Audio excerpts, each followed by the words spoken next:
There's no such thing as pure freedom in this world. Even the wind cannot blow on forever.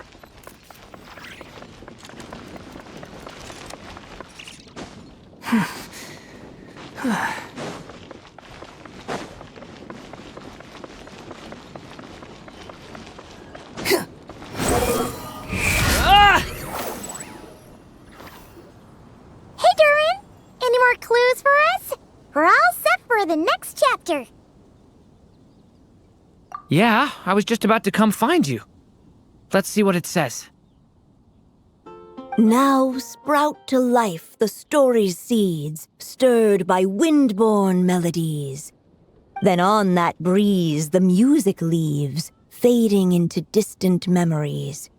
Seek the place where wind and tale entwine, and once there, make 3 riddles into verse, and 3 melodies into song. For in poetry and song will this story start to blossom. Come on! Another riddle? All that talk about wind and melodies? What do you think the answer could be?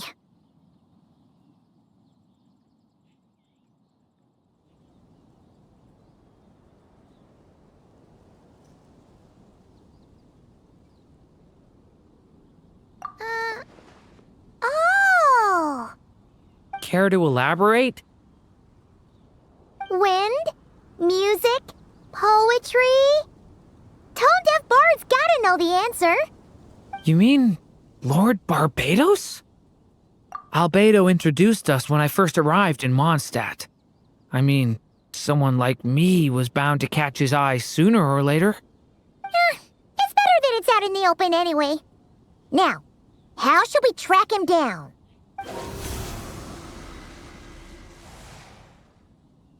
I'm pretty sure he's already caught wind of what's going on here. Why don't we just see where the wind takes us? Right.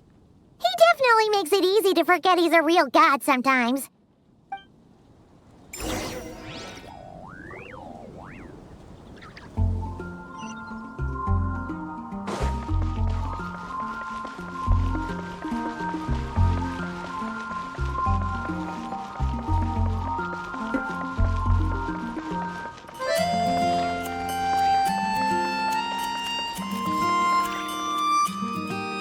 Traveler, Paimon! What a sight for sore eyes! And the little dragon from the fairy tale world. I heard your voices calling out to me on the wind. Something about needing help with a riddle? Sorry to disturb you, Lord Barbados. Disturb me? Not at all! To tell you the truth, I'm just as curious about this riddle as you are. Let me take a look.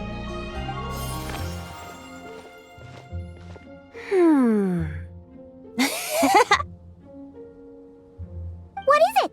Did you figure out the answer? 3 riddles and 3 melodies. That sure takes me back. The answer you seek lies hidden in memory. Looks like running to Tone-Deaf Bard was the right call after all. Long ago, those mages came to Mondstadt, seeking to test their strength against mine. But I replied, let us make music, not war, and resolve our conflicts through song. So I strummed my lyre and sang them this verse. O wind, welcome now, my guests.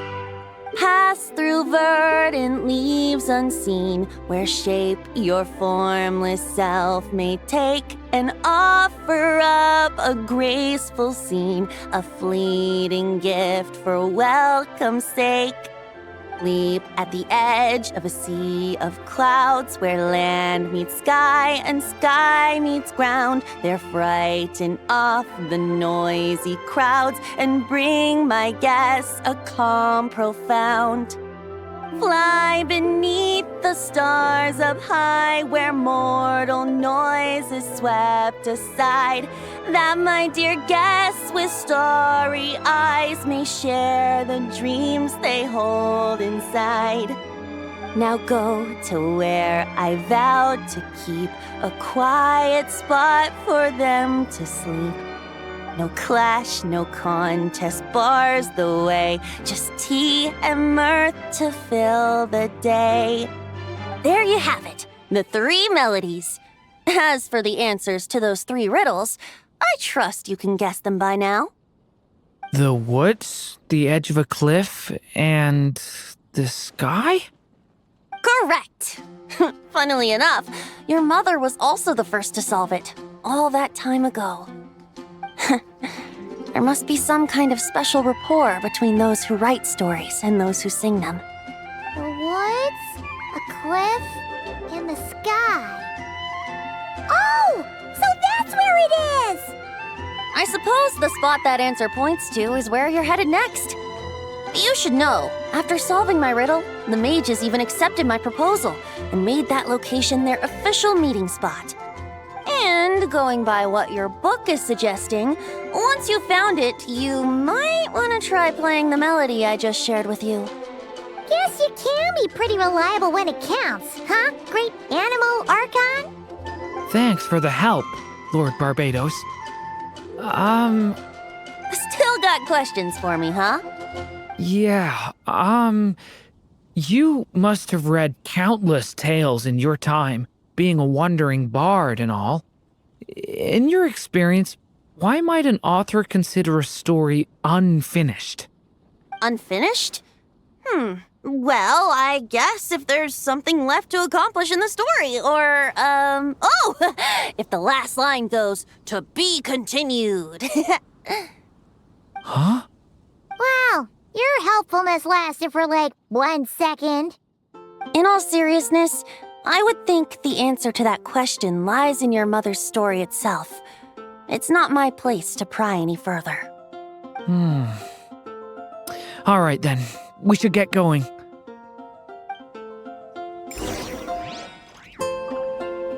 I wonder when their next meeting will be.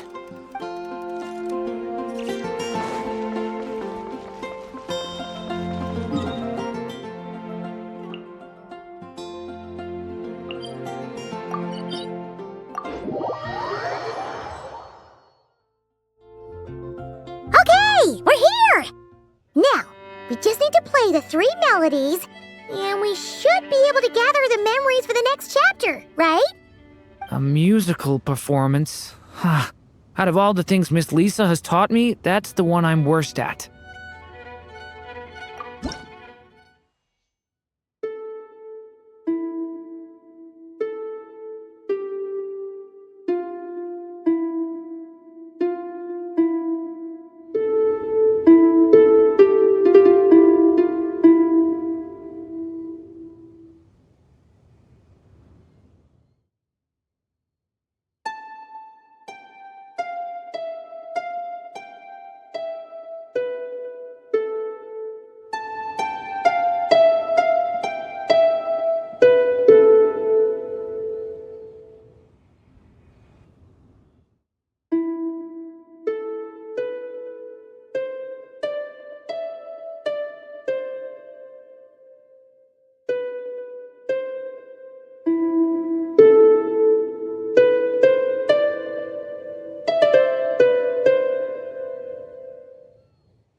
Even a war that shook the world could not halt the witches' gatherings. Yet even so, with the passing of time, 3 of their teacups no longer came to be set. The witches did not linger long in sorrow, for the story witch had brought glad tidings of her own. Born was her dragon child, safe and sound. Her fellow witches offered up their blessings, eagerly debating how to celebrate the child's birth.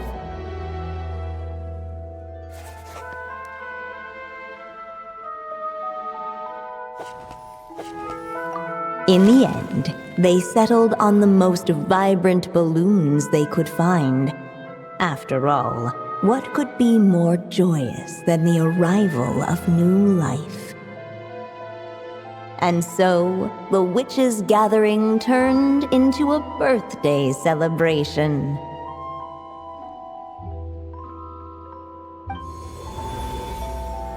So, we're back in the story world, huh? As if from nowhere, new guests appeared at the witches' table. Perhaps they too had come to celebrate the dragon child's birthday. Yet while everyone else was busy thinking about what kind of gift to offer, these three seemed to have come empty-handed. Hardly the recipe for a warm welcome to a birthday party, now is it? A gift? Hey, what's this all about? We only just found out this was a party. While the guests voiced their complaints and grievances, perhaps they should have been wondering what kind of gift to give instead. So, we need to bring a gift to advance the story? Oh, but where are we supposed to get something like that? Perhaps it would be a good idea to have a look around. Why didn't you just say so?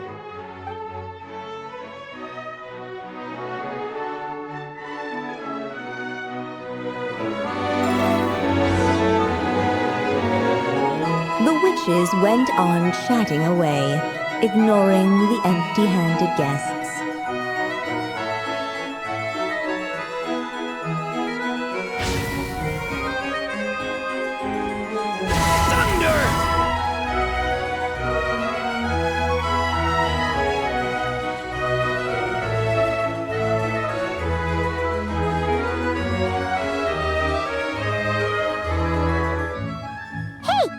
Could we use these as gifts, maybe? At last, the guests found something to give the dragon child. Guess that's a yes then. Which one should we go for? Still, the guests wondered, what kind of gift might the little dragon really want? Should they put a warrior's sword in his hand and send him out on an unstoppable quest to save the world? Or perhaps a wandering hero's slingshot and the promise of a life of endless, uncharted adventure? Or maybe even a scholar's tome and the chance to take on all the world's unsolved mysteries. Okay. Wow. That's a lot of pressure all of a sudden. Oh yeah! Technically, we're actually picking a gift for you. So, which one would you prefer? You want me to choose? Wow, this feels kinda special. How come? For as long as I can remember, I've spent most of my time living in the stories my mother created. I always thought my mother had everything written out for me already, just like the toy figures in Constellation Metropole. What I wanted to do with my own future. That's something I've never really thought about. What did I want back then? This is the first time I've ever asked myself that question. Sounds like this is the perfect opportunity to answer it then. It's been a while since you left Simulanka, and after everything that's happened, it might be about time to start thinking about your future. Then let me give it some thought.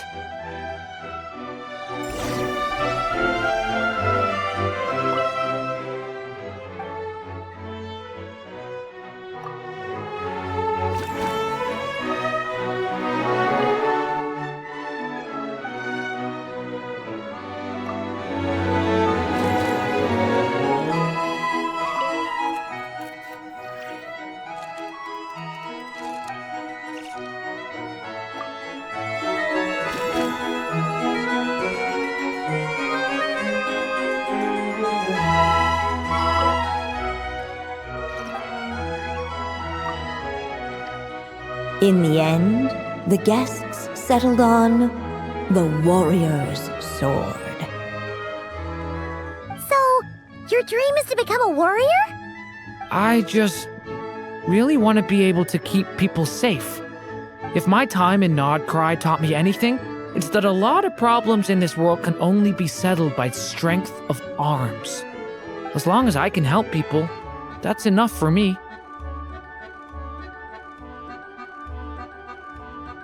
Really? But...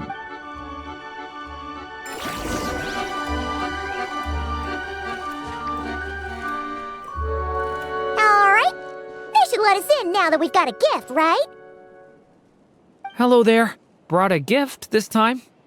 The newly arrived guest presented his gift, wishing the little dragon a future as an indomitable warrior.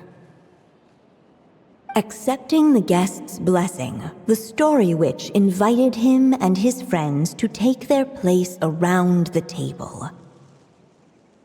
Finally, she could introduce them all to her dragon child, telling all in attendance about the moment of his hatching, and of course, the name he'd been given.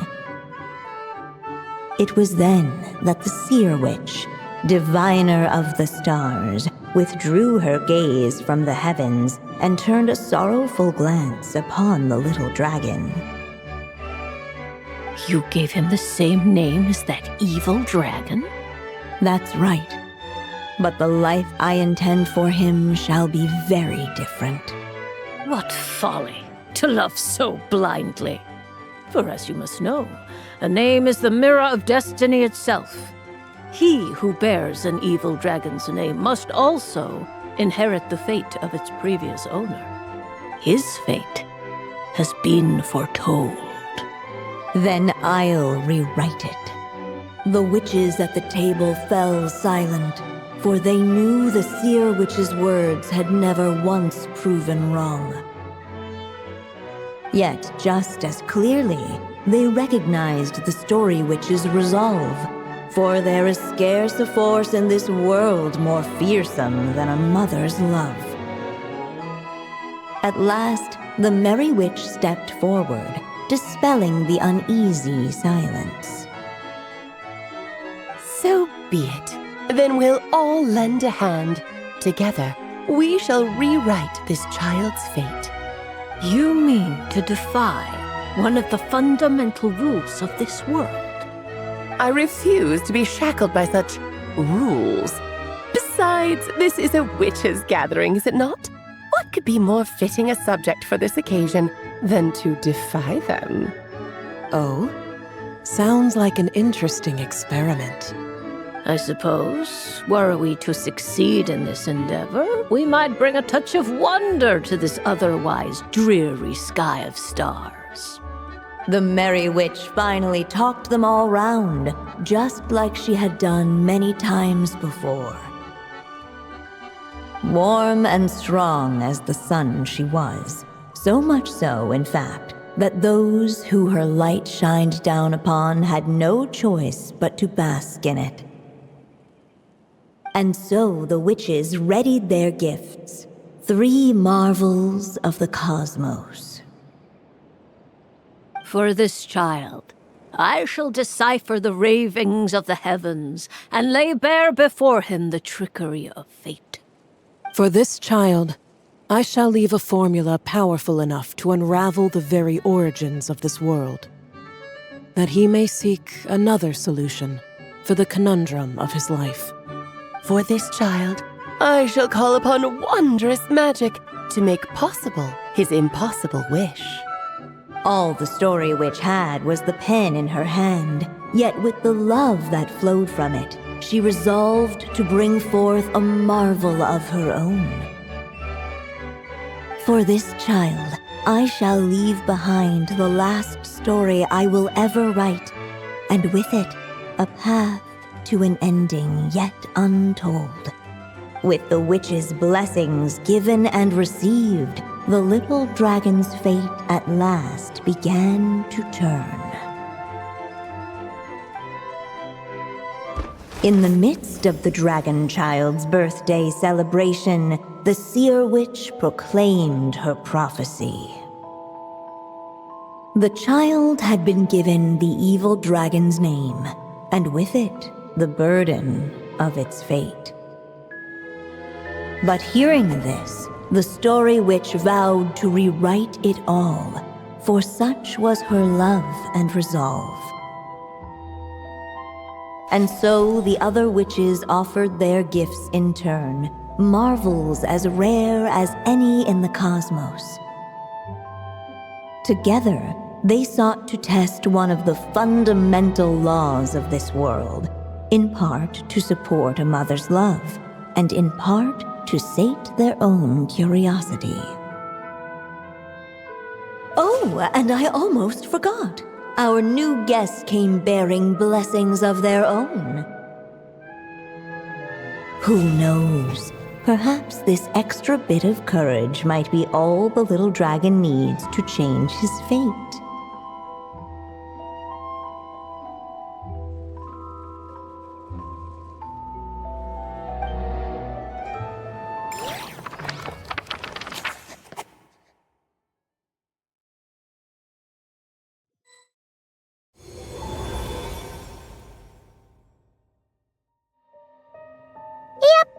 Looks like we've completed this chapter, too.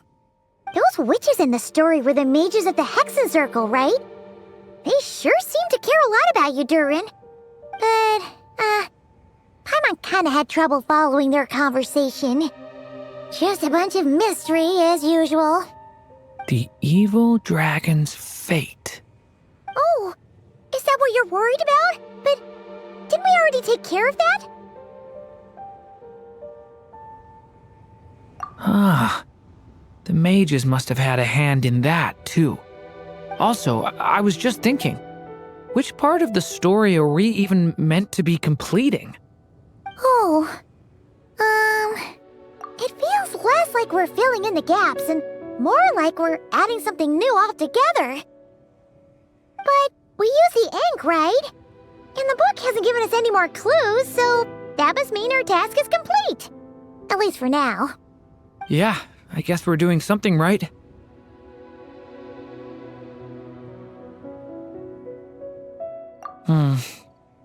Maybe I'm overthinking things. It's just, this is my mother's final wish, so I don't want to mess it up. Anyway, thanks for all your help. I'll let you know as soon as the book reveals a hint about the next chapter. Okay then. See you in the next chapter.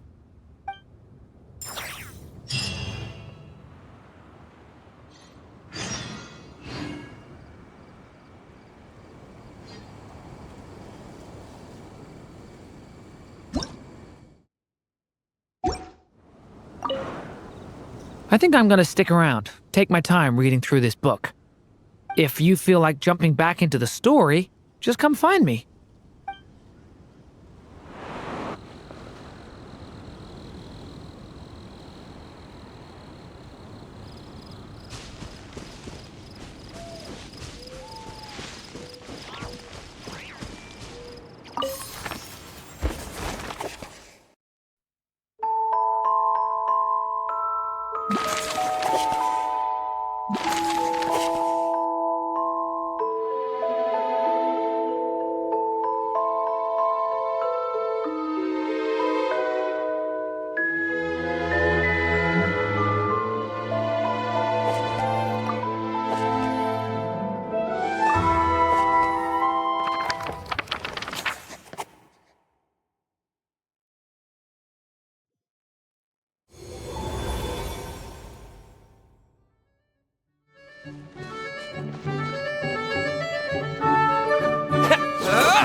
Late, the tricksy witch has nearly the entirety of the snowy lands in her grasp. Now none but the Tsar can command her submission. Such a pity that she can no longer spare the time to join our gatherings. Tell me, does the Wander Witch still roam among the stars? Who can say how long we'll have to wait for her return? I had hoped sharing all the fun little stories from our gatherings might entice her to remain. Then how about the Memory Witch? Does she still walk the mortal realm? Yes, She has that secret mission of hers to accomplish, so she couldn't make it to our gathering. But she doesn't seem to regret her choice, so naturally, it's not my place to pry. As rare a chance to gather as this. And yet, almost half of us are absent. Cheer up. At least you came with good tidings. I suppose I'm just feeling a little sentimental. After all, there will come a day when I, too, am among those absent at these gatherings.